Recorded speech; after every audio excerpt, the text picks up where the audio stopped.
अच्छा तरीका ना सर। शहबाज खोसा साहब, सब जब बात करते हैं सर, अभी और चीजों पे भी, मेरिट्स पे भी बात करेंगे। आपको पता है पाकिस्तान में भी एक तरीका कार है वो आज, जो मैं नवाज शरीफ साहब का इसलिए कह रहा था कि नवाज शरीफ साहब ने आज कहा देखें मेरे साथ क्या हुआ। अब वो पूरी एक तफसील बताते हैं जब भी बात करते हैं कि किस तरह जस्टिस और जनरल बाजवा, जनरल फैज, उन्होंने मिलकर मुझे निकाला भी, मुझे सजाएं भी दिलवाई, मुझे उससे भी बाहर निकाला। हमारे मुल्क की ये तारीख है, हम इस तारीख से सबक नहीं सीखते हैं, क्योंकि हम ये कहते हैं कि मुझे तो बड़ा गलत किया, लेकिन दूसरे के साथ जो हो रहा है वो ठीक हो रहा है। अब ठीक हो रहा है, इसको अंदर कर दें, इसको बाहर नहीं निकलना चाहिए, इसके खिलाफ जो दिल करता है फैसला दे देना चाहिए। तो ये थोड़ा सा जब तक ये करेंगे नहीं तो ये जो म्यूजिकल चेयर्स है मुख्तलिफ पॉलिटिकल लीडर्स के साथ, ये चलती रहेगी। आज रोने वाला कोई और है, कल कोई और था, आने वाले दिनों में कोई और होगा। खोसा साहब ये बताइएगा सर कि आप लोगों ने एक दरखास्त इस्लामाबाद हाईकोर्ट के चीफ जस्टिस साहब के खिलाफ भी दी है सुप्रीम कोर्ट ऑफ पाकिस्तान में। सर ये हमने नहीं दी, बट हमारी तरफ से आपकी तरफ से दी गई है। मैं अगर कह दें तो चेयरमैन तरीके इंसाफ की तरफ से, वो पिटिशनर है और आप वकील हैं उनके। ये जो जी आप लोगों का जो ग्रज है या ग्रीवेंस है towards courts, Islamabad high court भी, लोअर कोर्ट भी, और अब ये दरखास्त भी, आप क्या चाहते हैं, क्या होना चाहिए? सर एक तो ये कि मेरा पर्सनल इसमें व्यू जरा डिफरेंट है। हमें लिस्ट से ताल्लुक होता है, जजेस से नहीं, और ग्रीवियंस जो है हमारा वो दूसरी साइड से होता है, जजेस से नहीं। बट इस केस में ठीक है, खान साहब को ये फील हुआ और उन्होंने कहा ये अपने काउंसिल के थ्रू। बट हम इससे, और वो भी जिस तरह सारी चीजें सामने हैं उनको मद्देनजर रखते हुए कहा गया डिफेंस का राइट क्लोज हो जाता है, एक ही दिन में ऑर्डर आ जाता है। पहले हाई कोर्ट जो है वो इश्यूज फ्रेम करके 12 इश्यूज फ्रेम करती है और उसी जज के पास वापस भेज देती है जो इस पे ऑलरेडी अपना व्यू दे चुका है। तो शायद ये ग्राउंड्स उनके जहन में थी जब ये एप्लीकेशन उन्होंने दी। But I would like to also bring out another point जो कि जुबैरी साहब मेरे सीनियर हैं, उन्होंने मिस कर दिया। लाहौर हाई कोर्ट की भी इसमें एक बेंच की जजमेंट थी जिसमें ऑलरेडी कहा गया है कि इमरान खान के खिलाफ कोई एडवर्स एक्शन नहीं लिया जाएगा। सो ये सारे, ये जो पूरी कंप्लेंट का चलना और उसके बाद इनको उसके कॉन्सिक्वेंस में अरेस्ट कर लेना, ये एडवर्स एक्शंस ही हैं। सिर्फ बेसिकली अब मैं यही बात कहूंगा कि ये 3 साल की सजा है। अगर ये इमरान खान ना होता, कोई और होता, XYZ होता, तो ये इन ऑल प्रोबेबिलिटी ये सेंटेंस कब की सस्पेंड हो चुकी भी होती।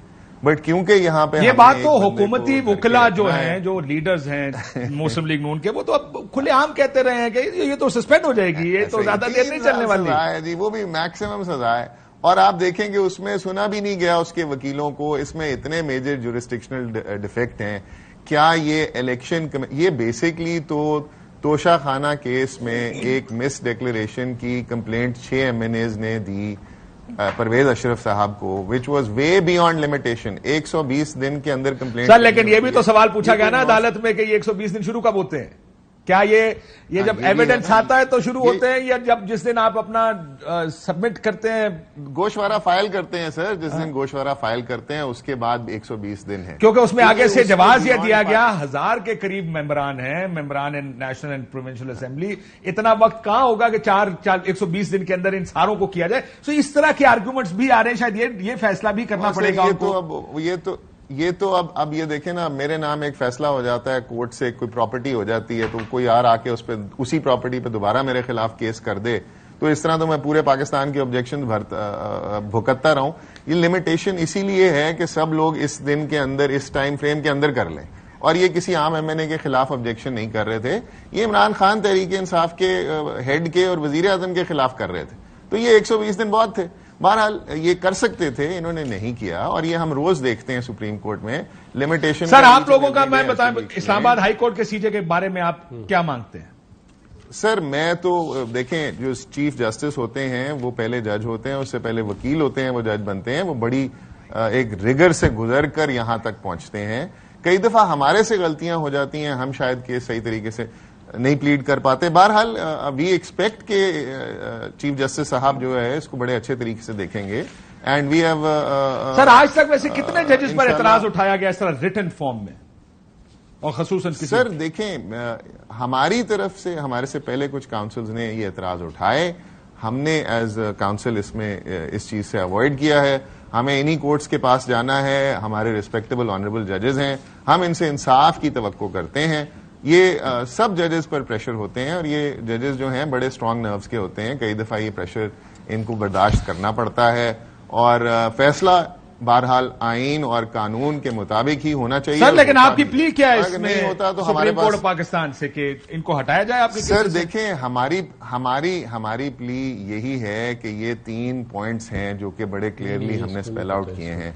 एक तो ये बियॉन्ड लिमिटेशन कंप्लेंट फाइल हुई, दूसरा इस पे लाहौर हाई कोर्ट का ऑब्जेक्शन है, लाहौर हाई कोर्ट का ऑर्डर है और अभी पिटीशन पेंडिंग है। तो सर आप तो कह रहे हैं वो बायस्ड हैं, वो हमें अंदर रखना चाहते हैं, वो हमें चाहते हैं कि हम इलेक्शन ना लड़ें वगैरह वगैरह। ये तो बड़े सीरियस चार्जेस लगा रहे हैं आप सर ये जो इल्जाम वकला लगा रहे हैं ये मेरा ख्याल है वो बेहतर एक्सप्लेन कर लेंगे। हमें अंदर रखना चाहते हैं कुछ लोग, इसमें कोई डाउट नहीं है, मगर मैं जजेस को इसका मुरद इल्जाम नहीं ठहराऊंगा। उनके सामने हमारी पिटीशन पेंडिंग है सर। हमें जो अंदर रखना चाहते हैं वो कहते हैं कि जी मुझे इस तरीके से निकाला गया मेरे खिलाफ। काश वो ये भी बता देते कि एवनफील्ड प्रॉपर्टी ली कहां से गई थी और कैसे ली गई थी। बाकी सारी तकरीरें तो बाद में वो करें ना। ये तो एक छोटा सा केस है सर, तोशा खाना की मिस डिक्लेरेशन का केस है।